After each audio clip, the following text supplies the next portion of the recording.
skipped the second, third, and fourth, and read the fifth verse. He didn't even touch on the second, third, and fourth verse. He broke down Song of Solomon chapter 1 to tell us Solomon was black, right? And he read verse 1. He said, this is the Song of Songs, which is Solomon. So this is Solomon here. This is Solomon here. And then he jumped down to verse 5. I am black. And songs right quick, which is Solomon's. This is what he did. He read verse 1. He had one of the readers read verse 1. It says, the Song of Songs, which is Solomon's. And then he say, see, this is Solomon right here. See, the Christians don't know this stuff. This is what he said. The Christians, they don't know this because they don't read this. And then he skipped 2, 3, and 4 and said, verse 5 says, I am black, but comely, O ye daughters. See, the children of Solomon was a black man. And the Christians don't know this. This is what he said. Let's read 2, 3, and 4 right quick first. Verse 2 says, let him kiss me with the kisses of his mouth. Is Solomon saying, is Solomon saying that? No. Solomon had all. So you see what Christians do, right? You see what Christians do. So they laughing because the brother said, let's read verse 1. Verse 1 says, this is the Song of Solomon. So think about it.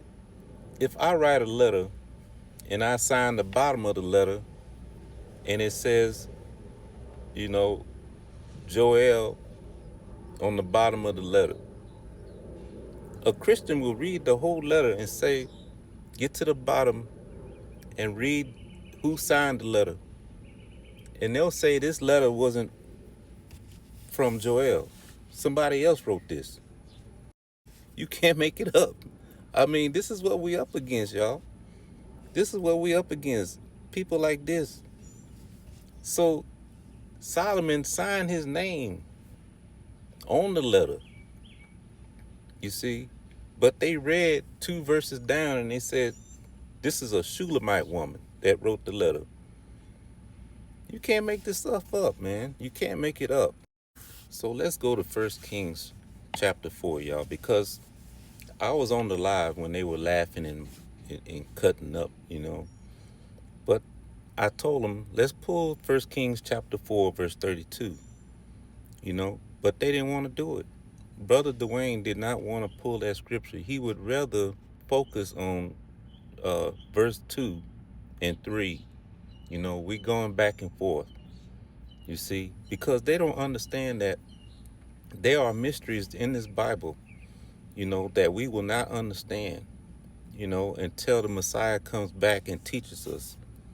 You know, the Messiah is going to come back and teach us all things, you see.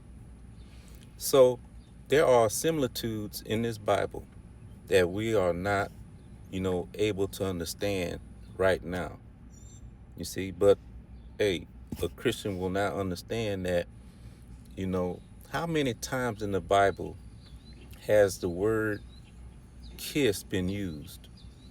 You see, they will use blue letter for everything, but not for this scripture, not to get the proper understanding of who wrote Songs of Solomon. But we're going to get it today. All right, y'all, let's go to the book of 1 Kings. Chapter 4, and let's go to verse 31.